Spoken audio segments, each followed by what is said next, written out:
Rebondissement majeur dans l'affaire judiciaire de Kevin Costner. Des mois après qu'une cascadeuse a accusé l'acteur et son équipe de production de harcèlement sexuel et d'inconduite sur le plateau, l'acteur riposte, qualifiant les allégations de manifestement fausses, de mensonges et hontées et affirme qu'il a les preuves pour le démontrer. Nous analysons les nouveaux documents juridiques de Costner qui tentent de faire rejeter toute cette poursuite et nous faisons appel à la personne idéale pour en discuter, l'avocat californien Nima Romani.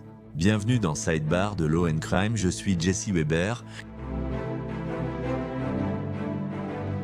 D'accord, nous avons cette mise à jour majeure dans l'affaire judiciaire de Kevin Costner dont nous avons parlé il y a plusieurs mois, n'est-ce pas? Donc, les avocats de la star ont déposé des documents pour rejeter la plainte pour harcèlement sexuel, discrimination et représailles contre lui. Avant d'aborder ce dernier point, si vous ignorez l'histoire, voici un bref résumé de l'affaire. D'ailleurs, nous en avons parlé plus en détail dans un épisode précédent de Sidebar, vous pouvez aller le voir, il est disponible sur la page YouTube de Law & Crime. Nous parlons de Devin Labella, un cascadeur professionnel de 34 ans avec un long curriculum vitae qui a déposé une plainte en Californie contre le producteur, réalisateur et acteur Kevin Costner, Horizon Series Inc., Horizon Series 2 Société à responsabilité limitée et Territory Pictures Incorporated. Maintenant, Labella poursuit pour divers motifs ou chefs d'accusation, comme la discrimination sexuelle, la création d'un environnement de travail hostile, le harcèlement sexuel et la rupture de contrat. Et elle affirme qu'en mai 2023, lors du tournage du film Horizon 2, dans l'Utah, on lui a demandé, je cite, de remplacer une actrice principale, Ella Hunt. Et cela s'est produit lors de ce qu'elle affirme être une scène non prévue et non écrite au scénario. Et elle allègue que Kevin Costner a dirigé une scène de viol simulé et violent sans préavis, sans chorégraphie et sans la présence d'un coordinateur d'intimité. Donc, il s'agit ici de nombreuses allégations, que cela constituait une violation des règles du Screen Actors Guild American, Federation of Television and Radio Artists, notamment qu'il faut fournir un préavis de 48 heures pour ce type de scène, que le plateau n'était pas fermé, que la scène aurait été diffusée sur des moniteurs pour que toute l'équipe puisse la voir, que les sous-vêtements de la Bella étaient exposés alors qu'elle avait même ses règles à ce moment-là. Oh, et il y a aussi l'affirmation selon laquelle l'actrice principale, encore une fois Ellen Hunt, aurait refusé de jouer cette scène en particulier. La Bella a affirmé ne pas être au courant lorsqu'on lui a demandé de remplacer.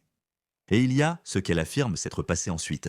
Elle affirme qu'on l'a tenue pour responsable, que des coordinateurs masculins l'ont blâmée, lui ont dit de rester dans sa caravane et qu'elle n'a pas été réembauchée pour Horizon 3. Elle a affirmé avoir été mise sur liste noire pour d'autres projets par des membres clés de l'équipe. Donc, elle poursuit pour beaucoup d'argent. Elle poursuit pour des dommages d'intérêt compensatoires et punitifs, les frais d'avocat, des excuses ordonnées par le tribunal de la part des défendeurs, une formation obligatoire contre le harcèlement, ainsi que la présence d'un coordinateur d'intimité sur les futurs de production. Voici le contexte. Que s'est-il passé? Eh bien, l'équipe juridique de Kevin Costner et des autres défendeurs a déposé une réponse assez remarquable et nous voulons en parler.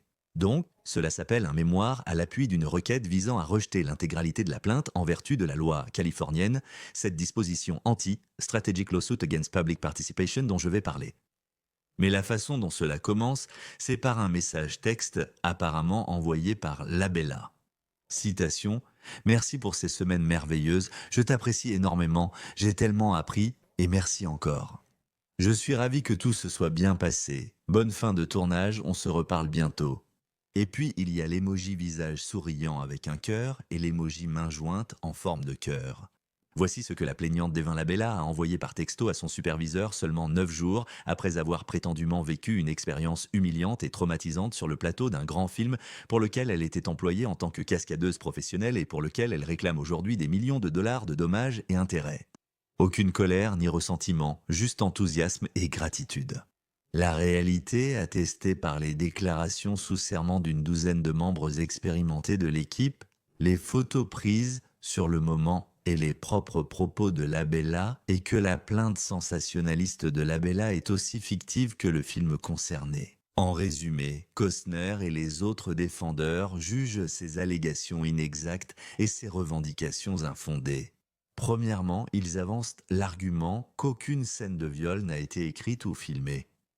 Que le film comprend des représentations hors écran de 2 viols violents dans le cadre de la narration, mais qu'aucune scène de viol réelle n'a été filmée ou écrite. Que la plainte de Labella porte sur un seul plan de reprise, non filmé, qui a été répétée ou mise en place avec sa participation. Deuxièmement, ils affirment que le plan contesté impliquait un acteur, Roger Evans, qui soulevait l'ourlet de la robe de la Bella de la cheville au genou, mais que la Bella était entièrement vêtue sous sa robe, portant plusieurs couches, y compris des jupons, des pantalons bouffants et un short de cycliste. Il n'y avait ni nudité, ni lutte, ni simulation sexuelle, cela a duré quelques secondes et n'a pas été filmé. Ils affirment que la Bella a consenti après l'explication du coordinateur des cascades, des témoins disant qu'elle souriait, riait et levait le pouce lors de la répétition. À partir de là, Costner soutient que le lendemain, la Bella a exprimé son malaise à un assistant réalisateur de la production. Et elle aurait déclaré qu'elle était contrariée, non pas à cause de la scène elle-même, mais parce qu'elle avait ses règles et craignait que quelqu'un ait vu ses sous-vêtements. Elle aurait travaillé une semaine de plus sans signe de détresse et aurait invité ses superviseurs à dîner pour les remercier. Et ils disent aussi que, dans un message envoyé après le tournage, elle aurait remercié sa coordinatrice pour ses semaines formidables. Maintenant, Costner souligne également que la Bella ne dispose d'aucune preuve compétente ou recevable pour étayer ses allégations et qu'ils peuvent citer plusieurs témoins et plusieurs déclarations affirmant que la scène était inoffensive et consensuelle. Maintenant, laissez-moi entrer un peu dans la loi, dans l'argumentation juridique. L'idée principale de Kevin Costner et des défendeurs est que les allégations de la Bella proviennent d'une activité créative protégée lors de la réalisation du film, constituant une expression protégée par la Constitution selon le premier amendement.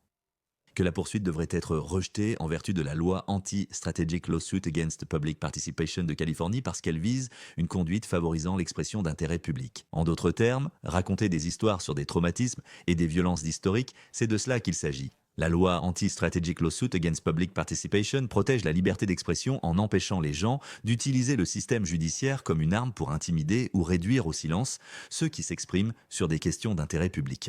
Et je vais développer cela parce qu'ils soutiennent qu'ils ont satisfait aux deux volets du test juridique requis ici. Premièrement, ils affirment qu'il s'agit effectivement d'une activité protégée. Deuxièmement, ils affirment que la Bella doit prouver la probabilité de succès pour chaque revendication, ce qu'elle ne peut pas faire. Ils affirment que toutes ces revendications viennent de cette unique boutique de caméras bloquées, relevant d'une direction artistique, du jeu d'acteur, d'une activité expressive et de la liberté d'expression protégée par le premier amendement. Ils soutiennent aussi que le refus de la réembaucher pour Horizon 3 tient à des choix de casting, non à des représailles. Et les décisions de casting sont des choix créatifs protégés. Ils soutiennent également qu'elle n'a pas réellement été agressée, que la mise en scène d'une séquence non sexuelle faisait partie du processus de réalisation du film. Maintenant, qu'en est-il de l'argument selon lequel il s'agit d'une question d'intérêt public et que c'est protégé ? Eh bien, l'argument est que vous avez un film qui traite de thèmes historiques sérieux, y compris la vulnérabilité des femmes pendant l'expansion vers l'Ouest, que le projet Horizon est largement couvert par les médias et que Kevin Costner est impliqué. C'est une grande vedette, et son statut rend le projet ainsi que ce procès digne d'intérêt pour les médias. L'attention médiatique et l'intérêt public pour le film et le procès renforcent l'idée qu'il s'agit d'une question d'intérêt public selon les critères Anti-Strategic Lawsuit Against Public Participation, donc protégés. Donc, en résumé, l'idée principale c'est que le procès de la Bella est une tentative de supprimer ou de punir une expression créative protégée. Et parce que ces allégations découlent d'une activité protégée et ne remplissent pas le seuil légal pour aller de l'avant selon la loi Anti-Strategic Lawsuit Against Public Participation, ils ont demandé au tribunal de rejeter la plainte. Ensuite, nous abordons la question « La Bella ne peut démontrer une probabilité de succès ». Et il décompose cela, chef d'accusation par chef d'accusation, point par point. Alors, parcourons-les ensemble. Les chefs 1 à 4 concernent la discrimination sexuelle, le harcèlement et un environnement de travail hostile. Les défendeurs affirment que ces 4 accusations proviennent d'un seul événement, le blocage de la scène de viol simulée. Souvenez-vous quand la Bella dit qu'on lui a demandé de jouer sans préavis ni consentement. Ils soutiennent qu'elle n'allègue aucun avantage professionnel lié à sa participation, qu'elle n'a pas été menacée, qu'elle a consenti après qu'on lui ait expliqué la scène, et en ce qui concerne l'environnement de travail hostile, aucun comportement envahissant ou grave n'a été allégué. Un incident isolé, même consenti et sans nudité ni acte sexuel réel, ne satisfait pas à cette exigence légale. Elle n'a pas été visée pour son genre, ni blessée, ni inquiète à ce moment. Voilà leurs allégations. C'est leur version. Elle aurait remercié son superviseur, puis continué à travailler, ce qui, selon eux, ne correspond pas à l'attitude de quelqu'un ayant vécu un véritable environnement hostile. Chef d'accusation 5, incapacité à prévenir discrimination et harcèlement. Les défendeurs soutiennent que s'il n'y a pas eu de harcèlement répréhensible, alors cette accusation échoue automatiquement, n'est-ce pas? L'employeur de la Bella avait des politiques anti-harcèlement standards qu'elle a reçues, selon eux. Ils affirment qu'absence de nudité ou de relations sexuelles rendait inutile un coordinateur d'intimité ou un plateau fermé. Donc, il semble qu'ils contestent réellement ce point. Et lorsque le plaignant a finalement exprimé des inquiétudes, ils soutiennent qu'elles ont été signalées et qu'elles ont été examinées de manière appropriée, conformément aux procédures établies. Chef 6 et 8, représailles et ingérence intentionnelle. Ils affirment donc qu'aucune preuve de représailles n'existe, qu'elle a continué à travailler après avoir exprimé ses inquiétudes et qu'elle a été félicitée puis invitée à continuer. Ne pas avoir été engagée sur Horizon 3 n'est pas une représaille, le personnage qu'elle doublait n'apparaît pas dans la suite. Le superviseur n'avait aucune raison de la réembaucher, comme beaucoup d'autres cascadeurs remplaçants. Ils affirment aussi qu'aucun lien de causalité n'existe. Il n'y a aucun lien de causalité entre ces accusations, ces plaintes et le préjudice allégué, c'est-à-dire le fait de ne pas être réembauché. Concernant le chef d'accusation numéro 7, c'est une violation de la loi Bain. Donc, menace, intimidation ou coercition, ils soutiennent que cela n'existe pas ici, que la Bella ne fait référence à aucune parole ou action menaçante. Elle peut dire s'être sentie sous pression face à l'autorité de Costner, mais il n'y a aucune preuve d'intimidation ou de coercition réelle. La violation de la loi Bain requiert plus qu'une autorité perçue. Il faut des menaces ou des actes violents absents ici. Puis, il y a la rupture de contrat, chef d'accusation numéro 11, et ils soutiennent, attendez une minute, il n'y a aucune clause spécifique du contrat qui a été violée, que la Bella n'a pas indiqué de terme contractuel qui aurait été enfreint, qu'elle fait référence au contrat de quelqu'un d'autre, n'est-ce pas? Celui de Mademoiselle Hunt, la personne qu'elle remplaçait, mais elle-même n'est pas partie à ce contrat, ni bénéficiaire de ce contrat, et son propre contrat n'exigeait pas la précaution spécifique qu'elle affirme maintenant avoir manqué. Et ils disent aussi qu'il n'y avait pas de scène de nudité ou de sexe. Donc les dispositions du Screen Actors Guild American Federation of Television and Radio Artists pour ce type de scène ne s'appliquent pas. Il y a aussi le 10e chef d'accusation, infliger intentionnellement une détresse émotionnelle. Les défendeurs soutiennent qu'il n'y a pas eu de comportement scandaleux, ce qui était requis pour cette accusation. Que bloquer une scène avec explication préalable et consentement n'est pas un comportement qui, je cite, dépasse toutes les limites de la décence, qu'il n'y avait aucune intention de causer du tort, que la plaignante a été informée et a accepté de participer, qu'il n'y a pas eu de détresse émotionnelle grave, que la Bella aurait continué à travailler, qu'elle est sortie dîner avec son superviseur et qu'elle a exprimé de la gratitude. Et il y a encore une chose dont nous devons parler, c'est un autre dépôt de Kevin Costner également. En fait, il s'agit d'une déclaration de Kevin Costner. Et qu'est-ce qu'il dit, n'est-ce pas, dans ce document? Voici un exemple. Les accusations de Devin contre moi sont totalement fausses, et il est très décevant qu'une femme ayant travaillé avec nous prétende que moi ou un membre de mon équipe aurions pu mettre l'une des nôtres mal à l'aise, voire la faire souffrir d'un cauchemar inventé. Je crois que les accusations de Devin ont été conçues à travers l'utilisation de fausses déclarations et d'un langage sensationnaliste pour nuire à ma réputation. Ces allégations sont tellement manifestement fausses que je ne peux qu'en déduire que le but était d'utiliser ce langage sensationnaliste pour m'embarrasser et me nuire, ainsi qu'au film Horizon de façon continue afin d'obtenir un énorme gain financier injustifié. Devoir lire et répondre à de fausses allégations impliquant viol et agression a été un véritable cauchemar. La vérité compte. C'est pourquoi, même au prix élevé de ce procès, tant sur le plan financier que personnel, je prendrai toujours la parole pour me défendre, ainsi que mon équipe, contre de fausses allégations. J'ai déjà travaillé avec plusieurs membres de cette équipe et je sais qu'ils tiennent les uns aux autres et à nos histoires. Eux, comme moi, ne méritent pas que leur réputation soit entachée par des opportunistes qui avancent de fausses accusations. Oui, Kevin Costner juge les accusations de Laela d'avoir été forcée à jouer une scène de viol non scénarisée comme manifestement fausse et des mensonges visant à nuire à sa réputation et à celle d'Horizon. Et il affirme que le moment contesté n'était pas un viol simulé, mais plutôt, je cite, un plan artistique conçu pour suggérer ce qui allait se passer hors écran. Et dans le cadre de ce dépôt, Costner a soumis des photographies prises sur le plateau qui montreraient prétendument la Bella en train de sourire et semblant à l'aise pendant les répétitions. Il est rapporté que d'autres membres de l'équipe ont déposé des déclarations soutenant les propos de Costner. Costner mettrait aussi en avant un message texte positif que la Bella a ensuite envoyé, exprimant sa gratitude pour l'expérience. Merci pour ces semaines merveilleuses, ce service de messagerie courte. Je souhaite maintenant accueillir l'avocat californien renommé plaideur et ancien procureur Nima Romani. Nima, merci beaucoup d'être avec nous. Quelles sont vos impressions sur ce dépôt? Et d'ailleurs, qu'est-ce que cela signifie exactement qu'ils essaient de rejeter cela sur la base de la loi Anti-Strategic Lawsuit Against Public Participation? Jesse, selon la loi californienne, vous pouvez rejeter une plainte en utilisant cette loi Anti-Strategic Lawsuit Against Public Participation. Cela représente une action stratégique contre la participation du public. Et ce qui se passe dans ce genre de cas, lorsque vous avez affaire à un artiste, c'est qu'ils vont soutenir que la plainte porte atteinte au premier amendement. Et l'argument est le suivant. C'est une scène artistique. Même s'il s'agit d'une scène de viol, c'est une agression sexuelle. C'est quelque chose que vous avez accepté de faire. C'est quelque chose qui est couvert par le contrat Screen Actors Guild. Il y a un coordinateur d'intimité présent et vous ne pouvez pas avancer ce type d'argument parce que cela viole le premier amendement.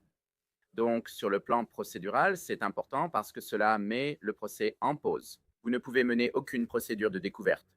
Et si la défense l'emporte, le plaignant, dans ce cas, doit payer les frais d'avocat.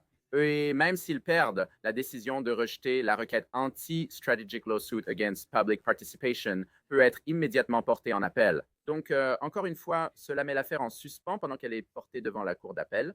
Est-ce un argument solide ici? Parce que ce que vous avez, ce sont deux récits radicalement différents sur le sujet de la scène et sur ce qui s'est passé. Pensez-vous que le tribunal rejetterait l'affaire à ce stade? Ce n'est peut-être pas un argument solide, mais je dois te le dire, Jesse, car nous représentons des plaignants dans ce domaine.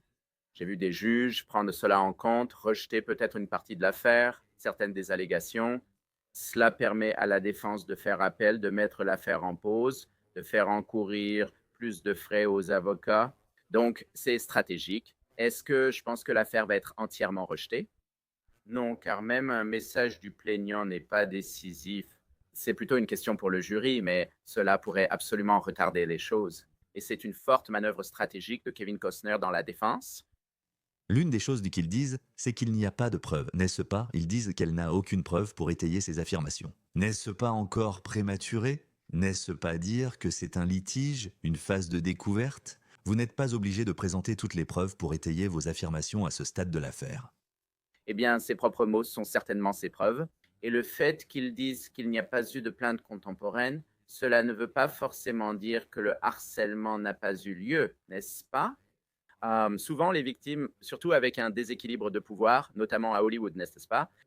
On l'a vu à de nombreuses reprises, comme dans l'affaire Harvey Weinstein, non? Quelqu'un maintient le contact avec son agresseur. Je ne dis pas que les allégations ont du mérite, mais c'est vraiment plutôt une question de fait pour le jury, pas nécessairement quelque chose sur lequel le juge va statuer en tant que question de droit. L'une des choses dont il parle plus beaucoup, c'est qu'elle ne peut pas démontrer une probabilité de succès. Et il décompose chaque chef d'accusation, chaque point, pour expliquer pourquoi elle ne pourrait pas le prouver. Êtes-vous d'accord? Je suis l'avocat de la partie plaignante, donc je ne suis pas d'accord, mais la défense fait cela tout le temps. Ils ne veulent pas que cette affaire soit présentée devant un jury. Je vous le dis tout de suite et je l'affirme. Si l'affaire n'est pas rejetée à l'étape Strategic Lawsuit Against Public Participation, si elle n'est pas rejetée lors du jugement sommaire, elle va se régler à l'amiable. Kevin Costner ne voudra pas avoir à plaider une affaire comme celle-ci. Il a d'autres chats à fouetter. Donc, ce que font les avocats, c'est essayer de faire rejeter l'affaire par le juge avant la partie du procès devant le jury. Et sinon, on verra probablement une sorte de médiation dans le règlement. Il a fourni une déclaration dans le cadre de ce dépôt et c'est vraiment une déclaration remarquable. Je lisais des passages tout à l'heure, en gros il dit que c'est un mensonge flagrant, que ça a été un cauchemar, un vrai cauchemar. Ces allégations sont totalement fausses. Pourquoi a-t-il ajouté cette déclaration? Pensez-vous qu'il tenait à inclure cette déclaration? Jesse, certaines choses sont faites pour le tribunal, d'autres pour l'opinion publique. Souvent, dans ce type d'affaires, la meilleure défense est une bonne attaque. Tu veux arriver fort, faire savoir aux plaignants que ça ne va pas être un règlement rapide. Ce n'est pas quelque chose qui va se régler avec une lettre de mise en demeure ou une médiation peu de temps après le dépôt de la plainte. Maintenant que tu as fait ces accusations très graves et qu'elles sont toutes publiques et que la réputation de Costner est ternie, il va camper sur ses positions. Et il veut envoyer un message aux plaignants ou à un avocat, mais aussi au public, qu'il n'est pas un prédateur. C'est pour ça que cette déclaration était là. Et il a soumis ses photographies prises sur le plateau. L'argument serait que cela montre que la belle sourit. Elle paraît à l'aise lors des répétitions. Tu trouves ça important? Je trouve cela significatif. Plusieurs éléments interviennent dans ces affaires, comme celle de Weinstein ou Didi. Et encore une fois, ce sont des affaires très différentes. Ce sont des affaires criminelles. Mais je pense que ce qui est important et ce que les jurés veulent voir, c'est un signalement fait à l'époque, n'est-ce pas? En cas de harcèlement, contactez les ressources humaines, un ami ou un collègue. Soulever les allégations des années plus tard ne signifie pas qu'elles sont fausses, mais cela renforce la défense, affirmant qu'elles sont inventées pour l'argent, la célébrité ou la vengeance. L'autre chose que je pense importante, c'est ce que nous avons déjà vu, ces messages textes. S'il y a des communications avec l'agresseur, avec des membres de l'équipe de Costner, et qu'elle ne mentionne rien de tout cela, et qu'en fait c'est même le contraire, elle montre quelqu'un qui est heureux. Encore une fois, cela n'est pas incompatible avec le fait que le harcèlement ou les abus aient eu lieu. Encore une fois, cela complique beaucoup la preuve, que vous soyez procureur ou avocat, du plaignant au civil. Et l'idée, cette allégation selon laquelle il y aurait d'autres personnes, d'autres membres de l'équipe, qui auraient déposé des déclarations soutenant Kevin Costner, je ne peux pas le confirmer à 100%, mais cela semble être ce qui est rapporté. Ce serait significatif pour lui.